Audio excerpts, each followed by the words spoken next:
1962. A cop puts his hands on the wrong woman in Harlem. Mayme Johnson, wife of the most powerful man in New York. 72 minutes later, that cop's entire life is destroyed. Not with a gun, not with violence, but with a single 3-minute phone call. So what did that call do to destroy a cop's career overnight? To understand how it all led here, we go back to where it truly began. June 17th, 1962, 2:47 in the morning. Officer Patrick Sullivan's hands wouldn't stop shaking. He stood in the bedroom of his Bronx apartment, throwing clothes into a suitcase with no order, no system, just panic. A shirt, 2 pairs of socks that didn't match, his service revolver, which he stared at for 5 full seconds before placing it in the corner of the bag. His wife, Catherine, stood in the doorway in her nightgown, arms wrapped around herself like she was trying to hold her own body together. "Pat, what's happening? Why are we packing? It's the middle of the night." Sullivan couldn't look at her, couldn't meet those eyes that still believed he was a good man, a decent cop, someone worth standing beside. He shoved another shirt into the suitcase, felt the fabric bunch and wrinkle under his trembling fingers. "We're leaving," he said. His voice came out hollow, empty. "Leaving where, Pat? You're scaring me." He finally looked at her, saw the fear in her face, the confusion, the way her hands gripped her own elbows like she was trying to anchor herself to something solid in a world that had suddenly started spinning. She deserved an answer. She deserved the truth. But how could he tell her? How could he explain that 72 minutes ago? Everything he thought he was, everything he thought he controlled, had been ripped away from him like a badge torn off a dirty cop's chest. 72 minutes ago, Patrick Sullivan had power, a gun, a badge, the authority of the New York Police Department behind every word he spoke, every hand he laid on someone who didn't know their place. He'd walked Harlem streets like he owned them, stopped people without cause, demanded respect he hadn't earned, used his uniform like a weapon and his authority like a club.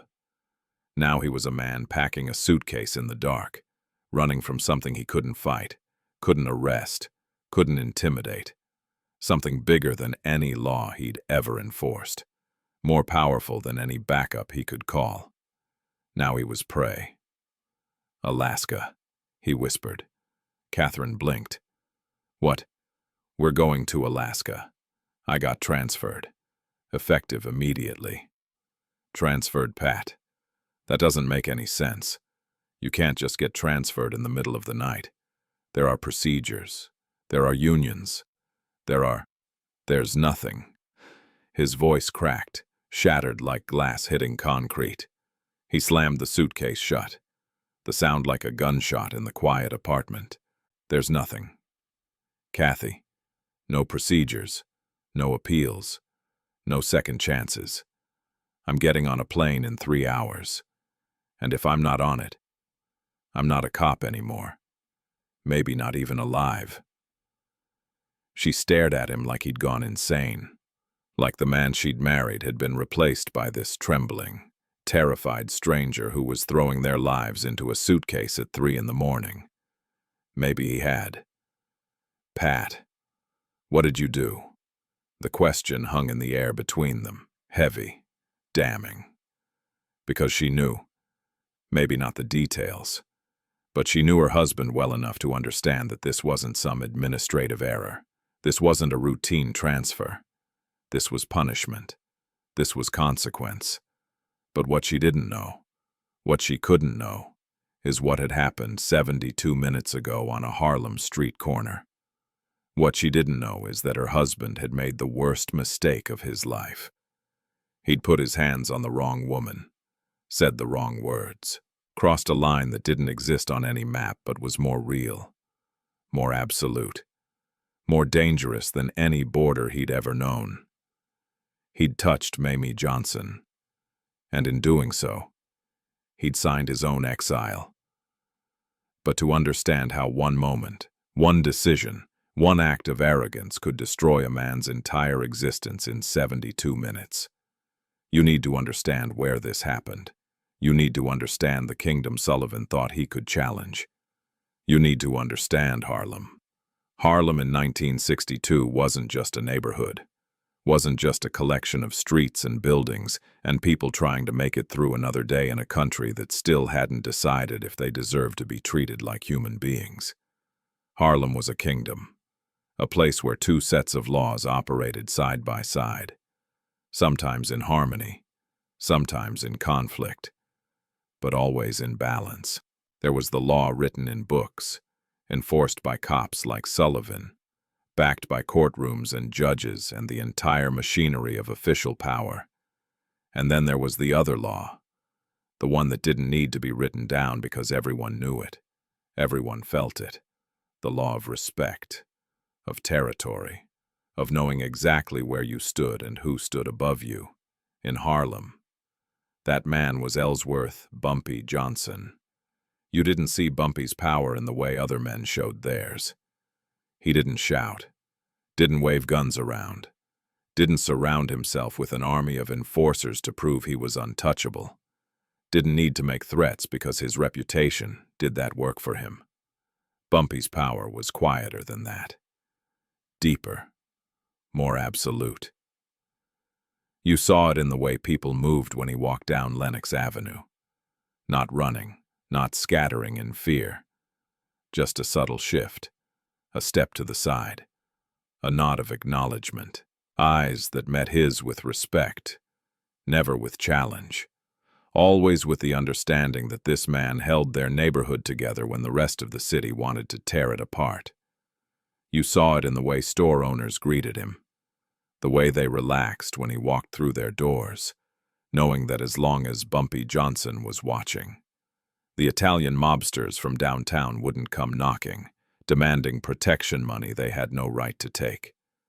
You saw it in the way mothers whispered his name to children as a reminder that protection existed in this neighborhood, that not everything was chaos and fear, that someone was looking out for them even when the police weren't.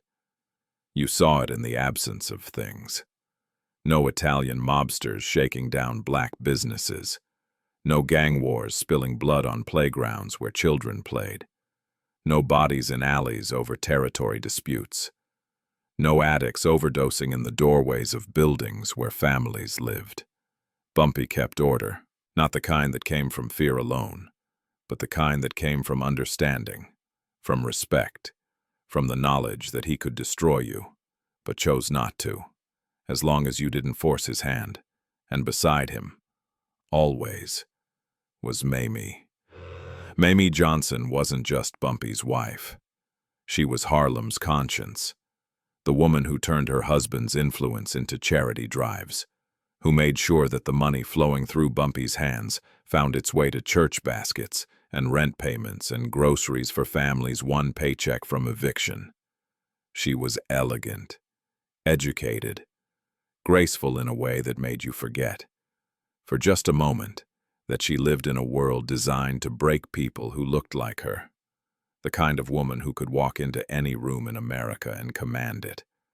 If America had been willing to see her as anything other than a black woman married to a gangster. But Harlem saw her clearly. Harlem knew what she was worth, knew that she'd stood by Bumpy through 3 prison sentences, through federal investigations, through years when other women would have walked away. Knew that she used his power not for herself, but for the community that needed it most. On the night of June 16th, Mayme had organized a fundraiser at Small's Paradise, the legendary jazz club on 135th Street, where the music was sweet and the drinks were strong and the atmosphere felt like freedom, even in a country that didn't quite know what to do with black excellence. She'd raised $3,200 for the Abyssinian Baptist Church's food drive, $3,200 that would feed families, Keep children from going to bed hungry. Remind people that community meant something, that they weren't alone in this struggle. She'd stood at the microphone that night, wearing a cream-colored dress and a string of pearls that had been her mother's, and smiled with the kind of pride that came from knowing she'd made a difference. That smile was genuine, warm, full of the kind of hope that people in Harlem needed to see, needed to feel, needed to believe was still possible. That smile was everything Patrick Sullivan hated. Because Sullivan wasn't just another cop walking a beat in Harlem. He was a man raised on the belief that the world had an order, a hierarchy, a natural arrangement where some people led and others followed, and you could tell who belonged where just by looking at them. His father had been a cop. His uncle was a sergeant. 2 cousins wore the badge. The Sullivan men wore uniforms and kept the peace and made sure people remembered their place, made sure the order they believed in stayed intact. But Harlem was full of people who didn't remember their place, who didn't act like they were supposed to act, who bought nice cars and wore expensive clothes and threw charity fundraisers like they were somebody, like they mattered, like they had the same right to dignity as anyone else. It ate at Sullivan, gnawed at him every day he walked his beat through these streets, watching black men and women carry themselves with dignity he didn't think they'd earned, with confidence he couldn't understand, with success he resented down to his bones. He'd spent 4 months in Harlem, and in those 4 months, he'd made 47 arrests, written 112 citations, and roughed up more people than he could count in alleys where there were no witnesses, no cameras, no consequences. He thought he was in control, thought the badge made him untouchable, thought that as long as he wore that uniform, he could do whatever he wanted to whoever he wanted, and there would be no price to pay. He had no idea someone was watching him. What Sullivan didn't know, what he couldn't have known, is that for 2 weeks, every move he made had been documented, every arrest, every shakedown, every moment of cruelty. A shoeshine man named Jerome who worked outside the 32nd precinct had been keeping notes. Not because he was brave, not because he had any illusions about being able to stop a cop like Sullivan himself. Because Bumpy Johnson had asked him to, had slipped him $20 and said, "Tell me everything this cop does, every arrest, every threat, every hand he puts on someone who doesn't deserve it." Because Bumpy didn't become the king of Harlem by reacting to problems. He stayed king by seeing them coming, by knowing which threats were real and which were just noise, by understanding that men like Sullivan were dangers waiting to escalate.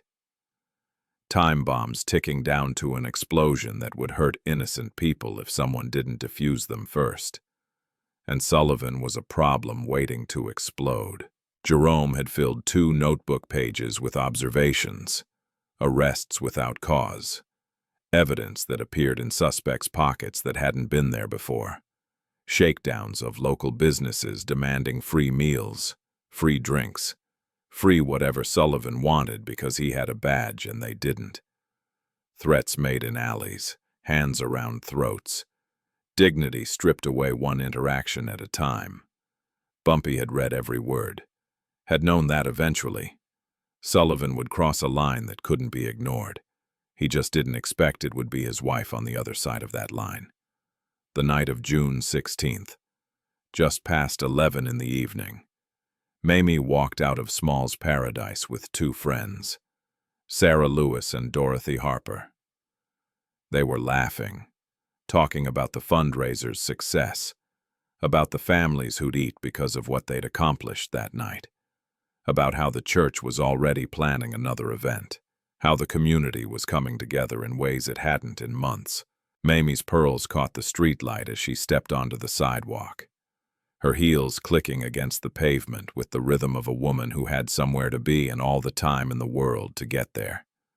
She looked elegant, successful, happy, everything a woman should be allowed to look like without fear. Across the street, leaning against his patrol car, Patrick Sullivan watched her.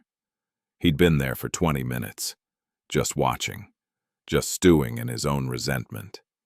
Watching well-dressed black people pour out of that club like they owned the neighborhood, like they had a right to joy, to success, to dignity, like they didn't need permission from people like him to exist in the world with their heads held high. It made his jaw clench, made his hands ball into fists, made something dark and ugly rise up in his chest. Something he told himself was righteousness, was duty, was maintaining order. But it was really just hate dressed up in a uniform. Hate given a badge and a gun and the authority to act on itself. When Mayme stepped onto the sidewalk, laughing at something Sarah had said, looking radiant and confident and completely unafraid, something in Sullivan snapped. He pushed off the car, crossed the street with long, aggressive strides. His hand was already moving toward his belt, toward the authority he wore like armor, toward the power he thought made him invincible. "You, hold up!" Mayme turned around, saw the uniform, saw the white face twisted with an expression she'd seen 1,000 times before on 1,000 different men who thought power came from a badge instead of from respect. But she'd been navigating moments like this her entire life. She knew the rules. Stay calm. Stay respectful. Don't give them a reason. She kept her face composed, her voice even. "Excuse me, officer." Sullivan stepped closer. Too close, invading the space around her like he had a right to it, like her personal dignity was something he could violate just by deciding to. "I said hold up. You deaf?" Sarah Lewis moved closer to Mayme, her hand hovering near her friend's elbow, protective but careful not to escalate. "Officer, is there a problem?" "I'll tell you when there's a problem." Sullivan's eyes never left Mayme. "What's your name?" Mayme had been through this dance before, had learned how to keep her voice steady when men with badges and guns decided she needed to prove she belonged on the same sidewalk they walked, had learned how to keep her hands visible, her tone respectful, her dignity intact even when someone was trying to strip it away piece by piece. "My name is Bumpy Johnson. Is there something I can help you with, officer?" Sullivan's eyes narrowed. "Johnson. You related to Ellsworth Johnson?" The question hung in the air like smoke. Mayme could have lied, could have said no, could have pretended she didn't know who he was talking about, could have walked away and avoided whatever this was about to become. But she'd never been ashamed of who she was, who she'd married, what her life meant. She'd never pretended to be anything other than exactly who she was. "He's my husband." That's when Sullivan made his choice. That's when he decided that this woman, standing on this sidewalk, wearing those pearls, carrying herself with that kind of dignity, needed to be reminded of her place. That's when he decided that being married to Bumpy Johnson didn't make her untouchable. That's when he decided that he was the law. And the law didn't bow to gangsters, no matter how much power they thought they had. That's when he decided wrong. "Your husband's a criminal," Sullivan said, stepping even closer, his breath hot and sour, his face inches from hers. "Which makes you criminal trash," Dorothy Harper gasped. Sarah's hand tightened on Mayme's arm. "Come on, Mayme, let's go." But Sullivan wasn't finished. "I'm not done talking to her." He reached out, grabbed Mayme's arm. Hard, fingers digging into her bicep like he was arresting her, like he was punishing her, like he had the right to put his hands on her body just because he wore a uniform. "Officer." "Let go of me." Mayme's voice stayed controlled, steady, but her friends could hear the steel underneath, could hear the warning that Sullivan was too angry, too self-righteous to recognize. Sullivan didn't let go. He shoved. Mayme stumbled backward, her heels catching on the uneven sidewalk, her shoulder slamming into the brick wall of the building behind her. The impact knocked the breath from her lungs, sent pain shooting through her back. The string of pearls around her neck snapped. Beads scattered across the concrete, bouncing and rolling, catching the streetlight as they fell. Each one like a piece of dignity shattered. Each one like respect broken into fragments. Each one like a promise that what had just happened could not, go unanswered. Sullivan stood over her, his face flushed with an ugly satisfaction. With the sick pleasure of a man who thought he'd won something, thought he'd proven something, thought he'd put someone in their place. You tell your gangster husband that this is my neighborhood now. You tell him the days of criminals running Harlem are over. And you tell him if he has a problem with how I treat his wife, he can come find me. He released her arm, turned around, walked back to his patrol car with the kind of swagger that came from thinking he'd won, thinking he'd proven that the badge was more powerful than any reputation, any influence, any loyalty Harlem might have to Bumpy Johnson. He drove away laughing. Mayme stood there, breathing hard, her friends rushing to help her up. Her arm was already bruising. A perfect impression of Sullivan's fingers darkening on her skin like evidence, like testimony, like proof. Her dress was torn at the shoulder. Her pearls were scattered across the sidewalk like stars fallen from the sky, like promises broken, like a line crossed that could never be uncrossed.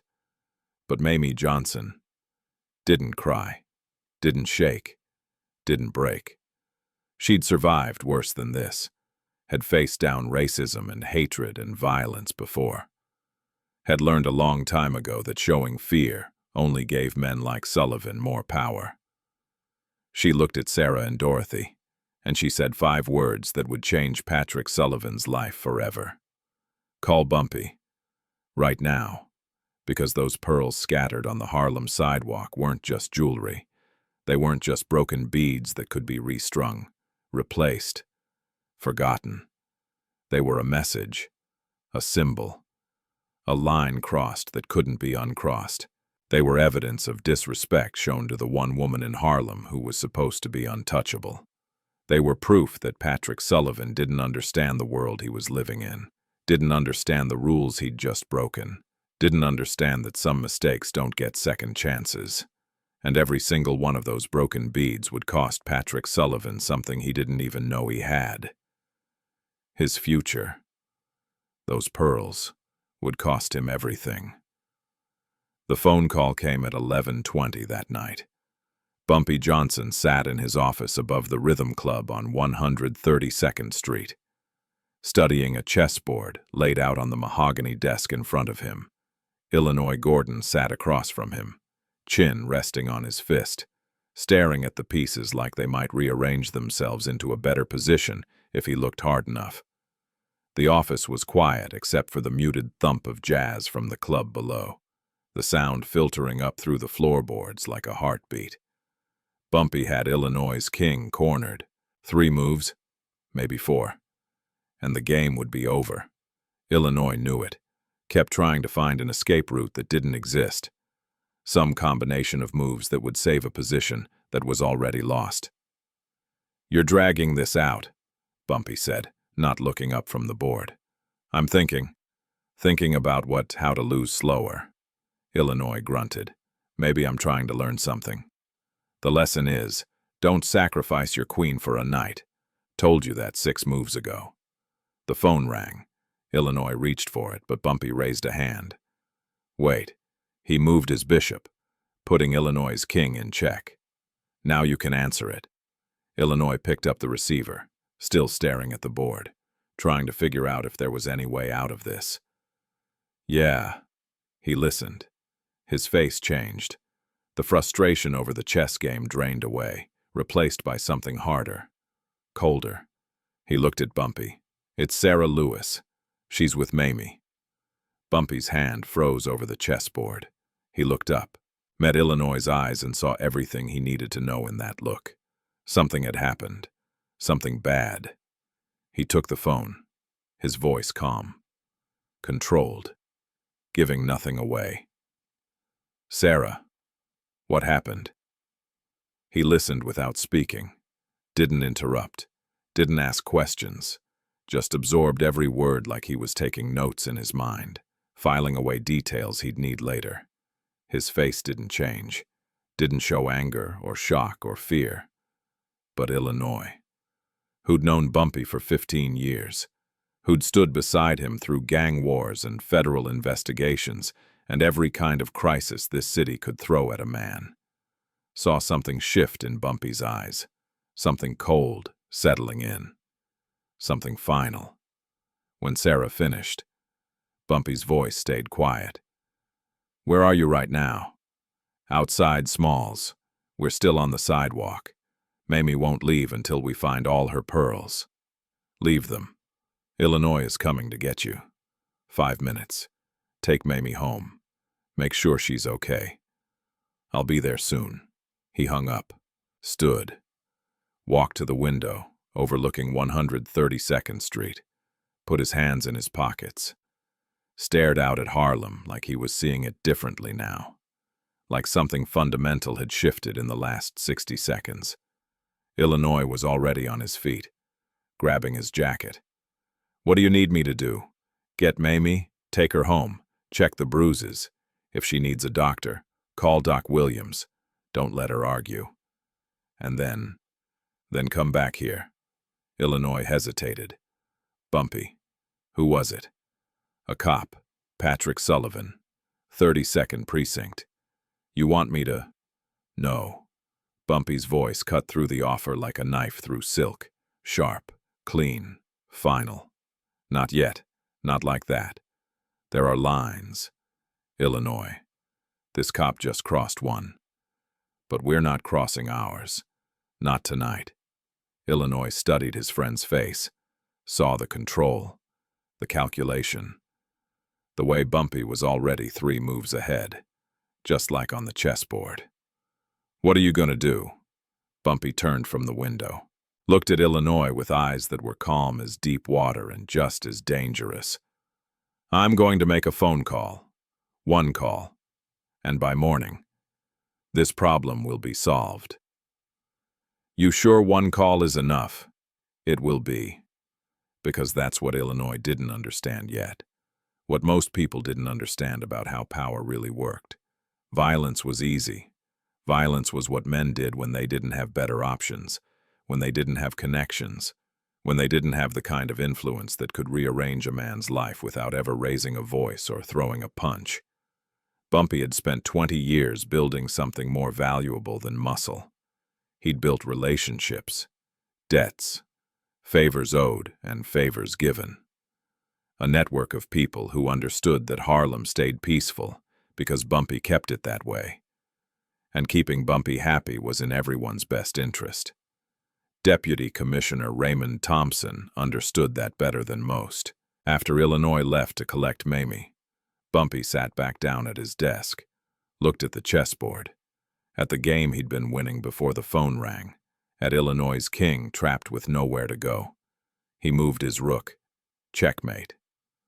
Then he swept the pieces off the board with one hand, clearing space for what came next. He picked up the phone, dialed a number he'd memorized years ago but rarely used. The kind of number you only called when regular channels wouldn't work. When you needed something done quietly.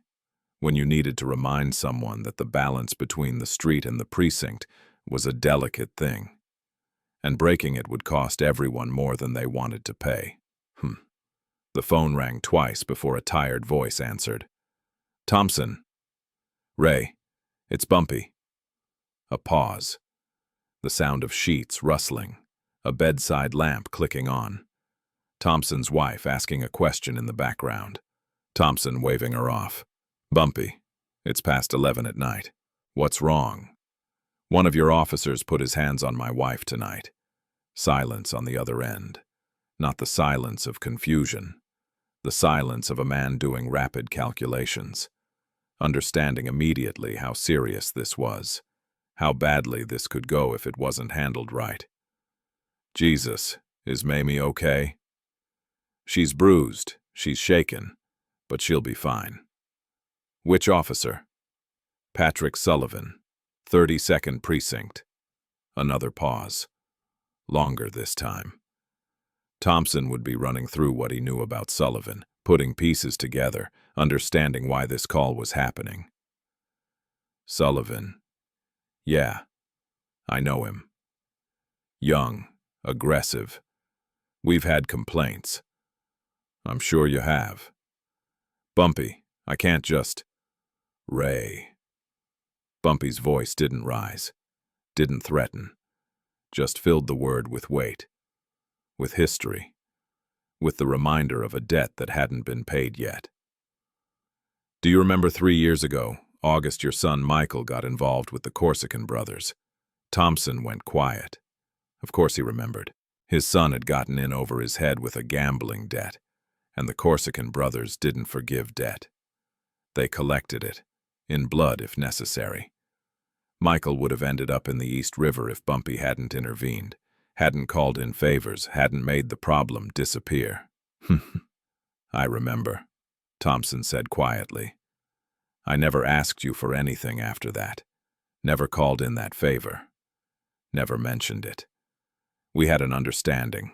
I keep Harlem stable. You keep your cops from causing problems in my neighborhood. That balance works for both of us. It does. So when I tell you that one of your officers grabbed my wife, shoved her against a wall, called her names I won't repeat, you understand this isn't just business. This is personal. This is about respect. This is about lines that can't be crossed. Thompson sighed. Not angry, not defensive, just tired. Tired of managing the impossible balance between official law and street law, between what the rule book said and what reality demanded. What do you want? I need him gone, Ray, not suspended, not reassigned to another precinct in the city. Gone. Out of New York by morning. Bumpy, I can't just make a cop disappear overnight. There are procedures. There are Ray. Bumpy's voice stayed calm. Patient, like he was explaining something to a child who needed to understand for their own good. You know me? You know I don't make threats. I don't waste your time. I don't call you in the middle of the night unless it's serious. But this man put his hands on my wife. He disrespected her. He disrespected me. And if he's still in this city by sunrise, I will handle it my way. And we both know you don't want me handling it my way. The silence on the other end stretched out. Thompson was doing the math. One dirty cop with a history of complaints versus a gang war in Harlem. One transfer versus bodies in the street. One phone call versus a situation that could spiral into something neither the police department nor City Hall could control. Bumpy waited, didn't push, didn't threaten again. Just let the silence do its work. Let Thompson arrive at the only conclusion that made sense. There's an opening in Anchorage, Thompson said finally. Alaska. They've been asking for experienced officers. Anchorage sounds perfect. It's not exactly a promotion. It's not supposed to be. I'll make some calls. But Bumpy, this is it. This clears the ledger between us. After tonight, we're even. After tonight, we're even. Bumpy agreed. He hung up, leaned back in his chair, looked at the chessboard with its scattered pieces. In chess, you protected your queen. You built your strategy around keeping her safe. Anyone who touched your queen without permission was declaring war. Sullivan had just learned that lesson. He just didn't know it yet. The machinery of consequence was already in motion. At midnight, Deputy Commissioner Thompson sat at his home desk, still in his pajamas, making phone calls, first to the Chief of Personnel, then to Captain Morris at the 32nd Precinct. Each call was short, precise, leaving no room for argument. Captain Morris listened to Thompson's instructions with a mixture of relief and grim satisfaction. He'd hated Sullivan from the moment the kid walked into his precinct. Too aggressive, too quick with his hands, too convinced that the badge made him judge, jury, and executioner. Morris had wanted to fire him a dozen times, but Sullivan's family had connections, had friends in the union, had enough pull to make firing him a bureaucratic nightmare. But a transfer, a transfer to Alaska because he'd assaulted the wrong woman. That Morris could do. That Morris would enjoy doing. By 12:30 in the morning, the paperwork was drafted. Transfer orders, effective immediately. Officer Patrick Sullivan was being reassigned to the Anchorage Police Department. Flight departing JFK at 6 in the morning, if he wasn't on it. He wasn't a cop anymore. Alaska wasn't random. Thompson had chosen it carefully. The farthest posting he could arrange. The coldest. The most isolated. A place where Sullivan would have plenty of time to think about his mistakes, to understand that the badge didn't make him untouchable, to learn that some people had power that didn't come from a uniform. But understanding how the machinery worked didn't prepare Sullivan for what happened next. At 1:30 in the morning, Sullivan was asleep in his Bronx apartment, dreaming about the promotion he was convinced was coming. He'd made more arrests than any other officer in his precinct, had proven he wasn't afraid to be tough, to do what needed to be done. In his dreams, he was shaking hands with the captain, accepting a detective's shield, moving up in the world. The phone rang, shattered the dream. Sullivan fumbled for it in the dark, knocked over a glass of water on the nightstand. Finally got the receiver to his ear. Sullivan, get to the precinct. Now. Captain Morris's voice was cold as January wind. Captain, what time is it? I don't care what time it is. You have 20 minutes to get here, The line went dead. Sullivan sat up, his wife stirring beside him. Pat, what's wrong? I don't know. Captain wants me at the precinct. At this hour, did something happen? He didn't say. Probably something big. Maybe a promotion. He dressed quickly. Mind racing. Maybe they needed him for a special assignment. Maybe there'd been a major arrest and they wanted him to help process it. Maybe this was the break he'd been waiting for. The chance to prove he belonged in the detective division, that he was more than just a beat cop walking Harlem streets. He had no idea he was walking toward the end of everything he knew. At 2 in the morning, Sullivan walked into Captain Morris's office expecting opportunity. He saw the expression on Morris's face and felt his stomach drop. Sit down. Sullivan. Captain, what's this about? I said sit down. Sullivan sat. Morris slid a folder across the desk. Transfer orders. Sullivan picked them up, started reading, felt the blood drain from his face. Alaska Captain. There must be some mistake. I haven't applied for any transfer. I don't want to. This isn't a request. Sullivan, this is an order. You're being transferred to Anchorage, effective immediately. Your flight leaves at 6 this morning. You'll be on it. You can't just transfer me in the middle of the night. I have rights. I have union representation. I can file a grievance. Morris leaned forward, and Sullivan saw something in the captain's eyes he'd never seen before. Not just anger, contempt. Pure, undiluted contempt. You put your hands on Bumpy Johnson's wife. Sullivan felt like he'd been punched in the stomach. What that woman outside Smalls. She was married to a criminal. I was doing my job. Your job. Morris's voice rose for the first time. Your job is to keep the peace, not to assault civilians.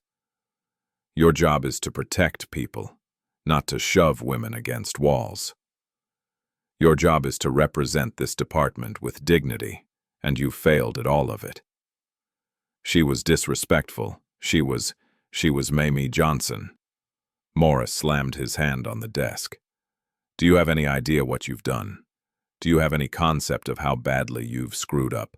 Bumpy Johnson made one phone call. One. And in 3 hours, your entire life has been rearranged. This department doesn't want a war in Harlem because you couldn't keep your hands to yourself. Sullivan's mind was racing, trying to find an angle, a way out. I can appeal this. I can go to the union. You can get on that plane, Sullivan. You can go to Alaska and spend the rest of your career walking frozen streets and thinking about what happens when you cross the wrong people. Or you can refuse, and you can lose your badge right now, tonight. And then you can take your chances with what happens to cops who assault Bumpy Johnson's wife. The weight of it hit Sullivan all at once. The understanding that this wasn't about procedures or appeals or union representation. This was about power. Real power. The kind that could reach into the police department and rearrange lives with a single phone call. I want a lawyer. You have 3.5 hours until your flight. You want to spend them finding a lawyer who'll tell you the same thing I'm telling you. Be my guest. But if you're not on that plane, you're not a cop anymore, and you're on your own in this city. Sullivan looked at the transfer papers in his hands, looked at Morris's face, saw no sympathy there, no support. Just a captain who wanted this problem gone before it became a bigger problem. I have a life here, a wife, an apartment. I can't just... You have 3.5 hours, pack what you can, leave what you can't. Your wife can follow later if she wants. But you're getting on that plane. Sullivan. Because the alternative is so much worse. Sullivan stood, his legs shaking. This isn't legal. Neither is assault. Now get out of my office. But Sullivan couldn't accept it. Couldn't believe that everything he'd built, everything he'd worked for, could be taken away because of one woman. One moment. One mistake. He left the precinct in a daze, got in his car. Drove through the dark Bronx streets trying to think.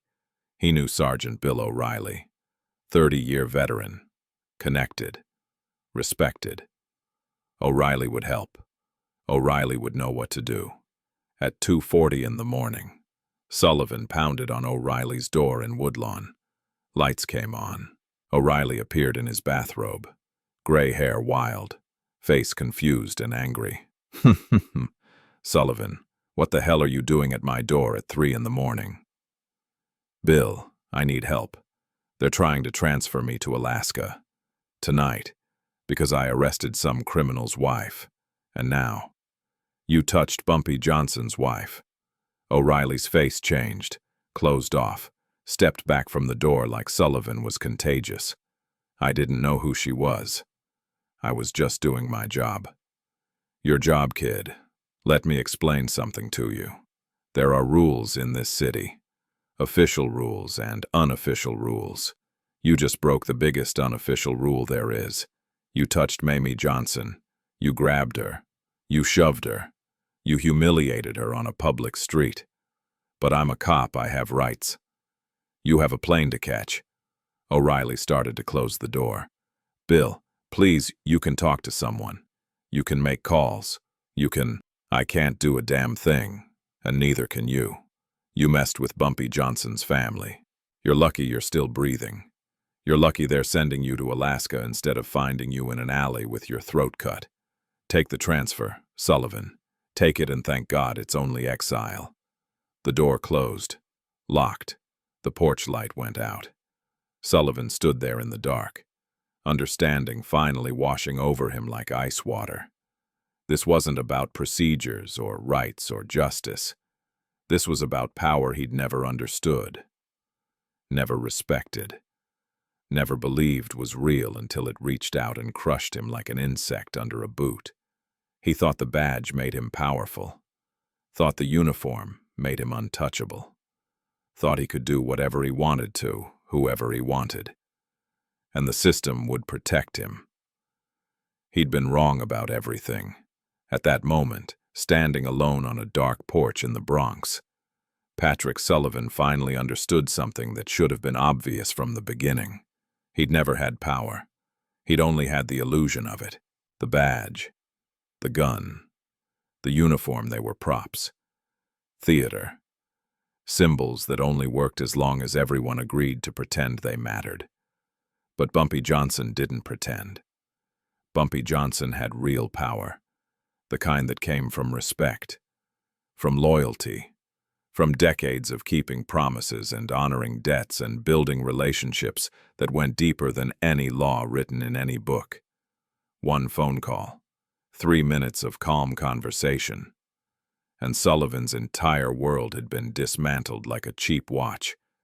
He'd never had power, only the illusion, and now even that was gone.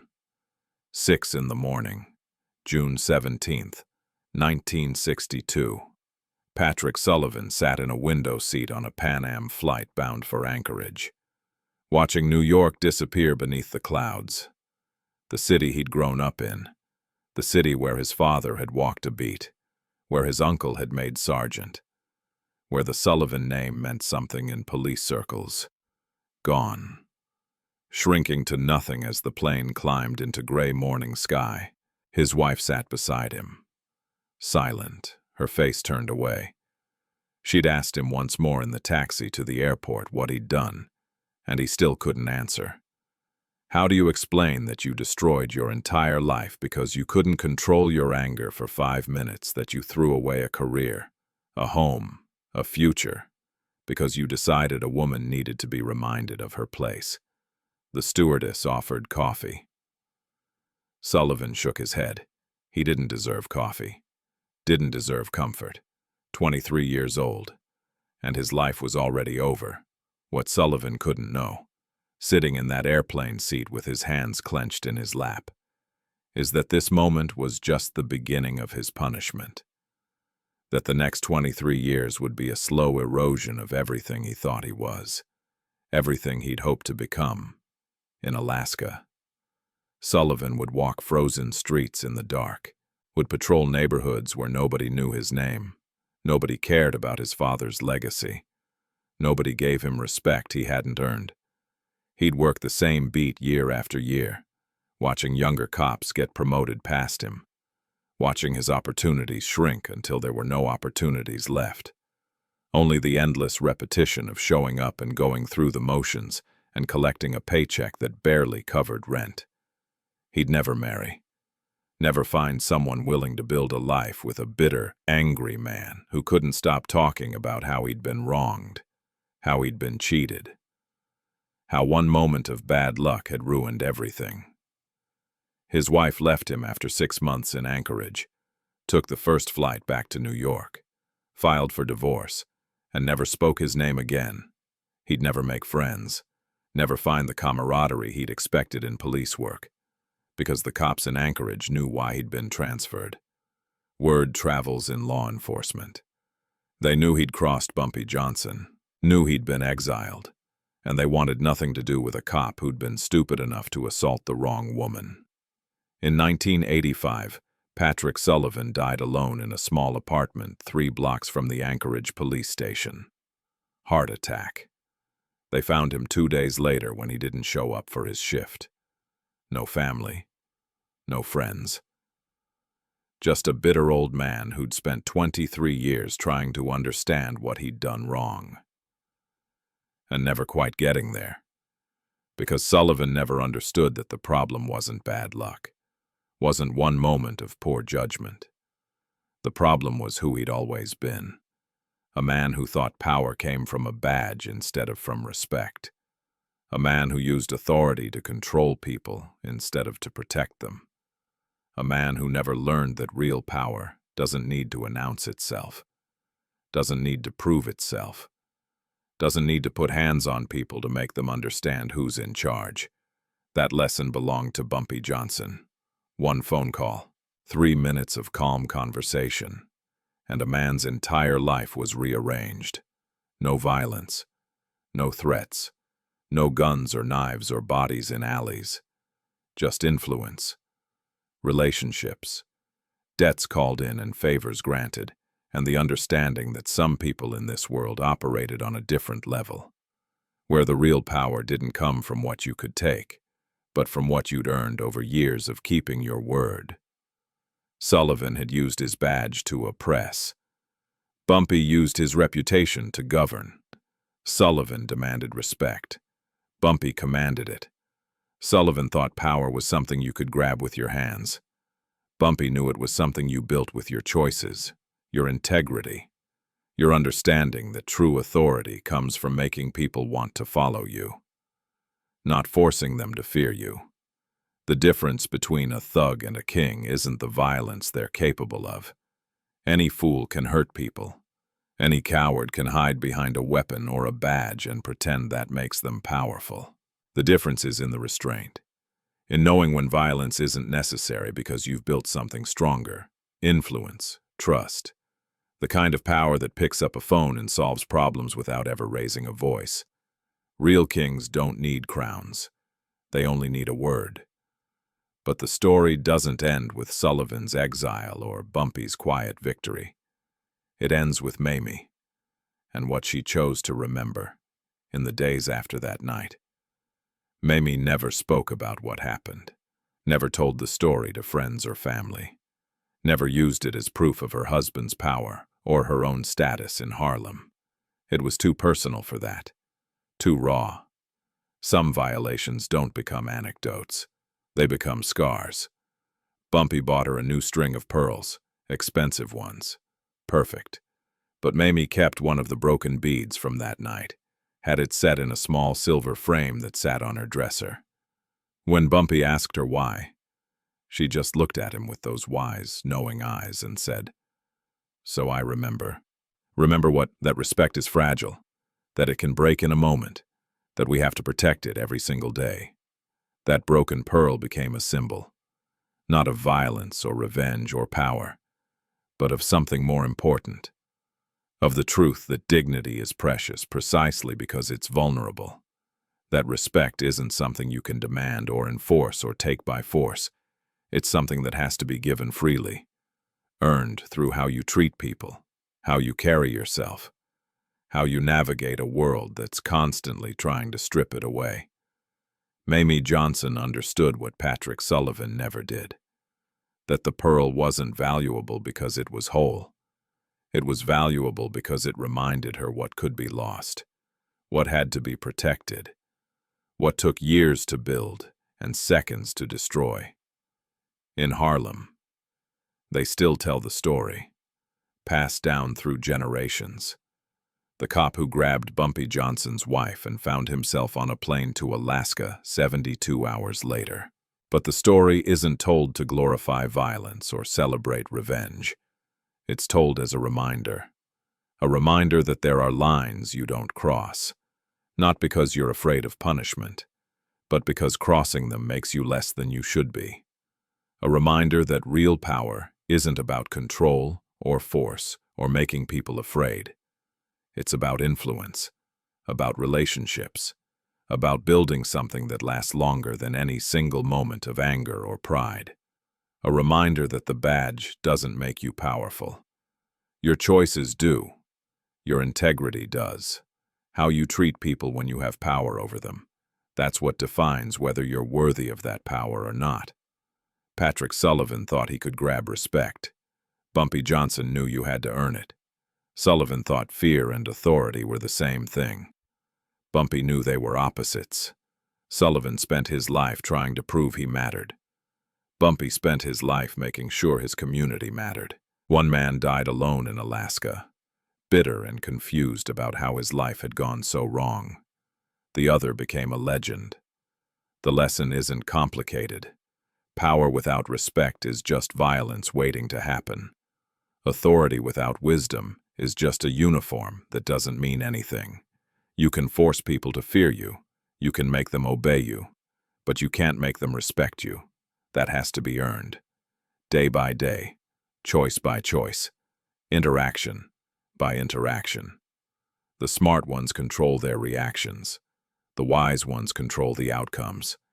And the truly powerful, they don't need to control anything at all. They just need to be who they've proven themselves to be, and let that reputation do the work. In Harlem, they still tell this story, not to celebrate what happened to Sullivan, not to glorify Bumpy's power, but to remember something more important. There are boundaries in this world, lines you don't cross, not because someone will punish you, though they might, but because crossing them changes who you are, makes you someone you shouldn't want to be.